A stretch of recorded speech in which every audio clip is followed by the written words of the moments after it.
for a moment that you woke up one day to realize that your stress and anxiety wasn't being created by anything outside of you? That in fact, it wasn't being created by your boss. It wasn't being created by the fact that it's raining.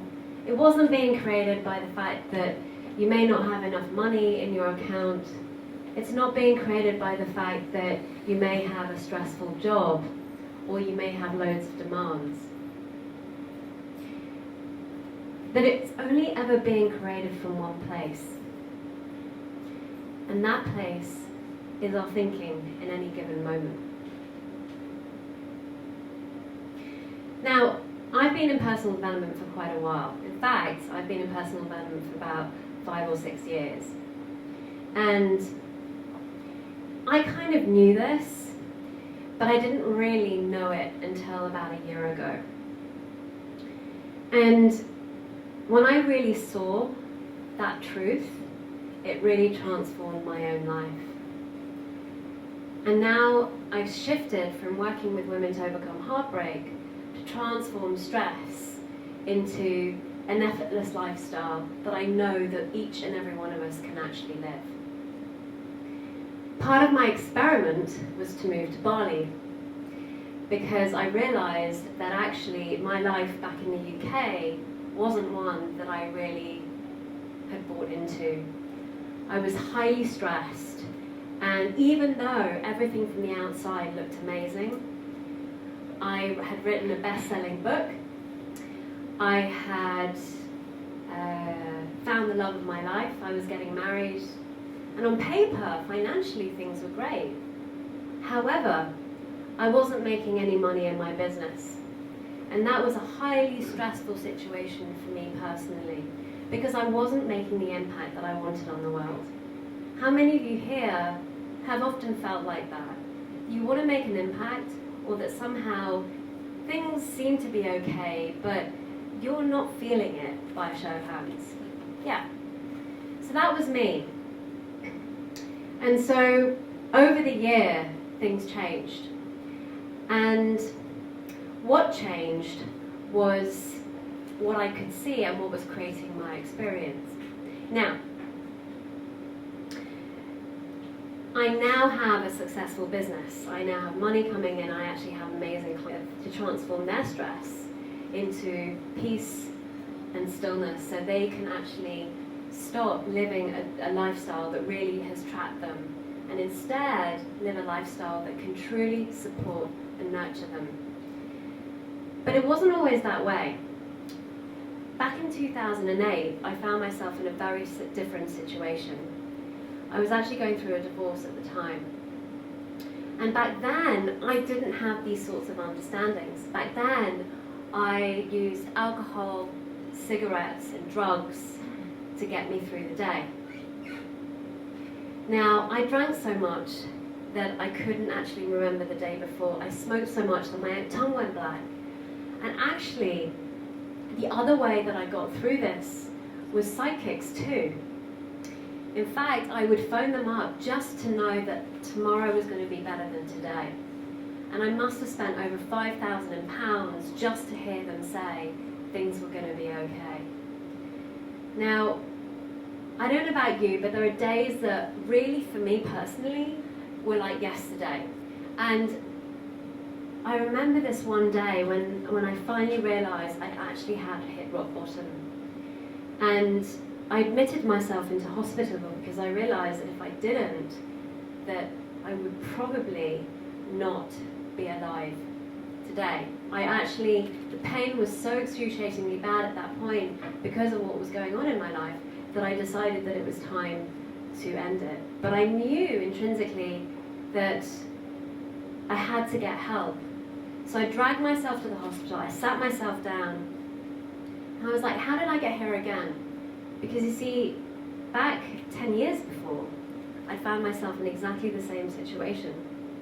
But this time, I decided to do it with sleeping pills.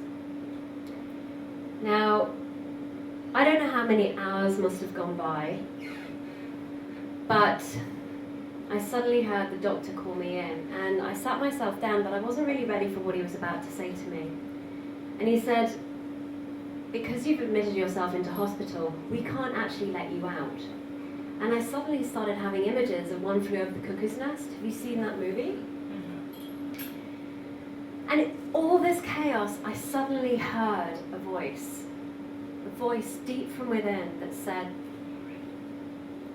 get out of here, sober up, get out of here, and everything will be fine.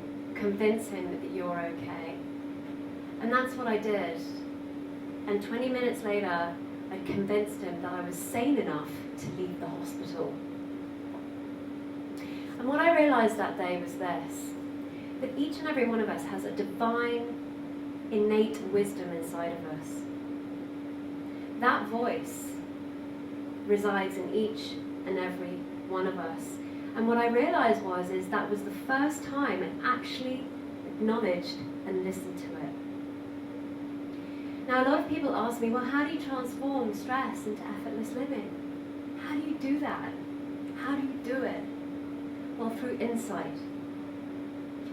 But how do you create insight? Now, for some of you who may not know what insight is, it's going inside, seeing inside versus outside, which is about looking outside for the answers. Sometimes we may come across somebody that can really inspire us, and somehow something that they said triggers something inside of us. But that's the key. It's the trigger inside of us that creates the transformation. Now, that wasn't the end of my stressful life. It wasn't like that was it. I decided to start a business. And I thought, well, yes, of course, yeah, it's going to be easy. Of course I'm going to start a business, it's going to make lots of money, and people will come, and everything will be fine. 5 years later, I'd invested about £80,000 into things that I thought I wanted to do, and I hadn't seen a penny back. I'd sought answers from experts, strategists, marketing experts. You know, I had everything I needed, and yet I didn't have the clients. So I was done. By the end of at the beginning of last year, I was like, I'm done. There's no point in me carrying on doing this anymore. I think I wasn't meant to be doing what I'm doing here. And suddenly I was asked a very pertinent question. The kind of question you kind of want to avoid, that you don't want to ask yourself, because it may actually mean that you might have to face something that you don't want to face. And that was this: what happens if it doesn't work? What happens if you never make an impact in the world? So I had a massive tantrum, a massive meltdown, and I was like, well, my life would be over then. Well, what's the point? What's the point? 2 days later, I had an insight. And the insight was this: that if I hadn't actually got those thoughts around my life would be better if, once I get there then, if I had the clients, then everything would be okay. Then I could be happy now. And it was such a profound insight for me, because I realized that I actually had been searching outside of myself for my well-being. I'd been looking outside for me to get something from the feelings that I wanted. I honestly believed that somehow the feelings that are being created in my life were coming from the clients that I would have, the money that I would have in my bank account, and once I knew, you know, what the answer would be, then everything would be fine. And then I came across a really cool quote that I actually want to leave you with, which was this: once you realize you don't need anything outside of you, you're free to have it all. And that blew my mind, because one of the key things to leading an effortless life is detachment. Thank you.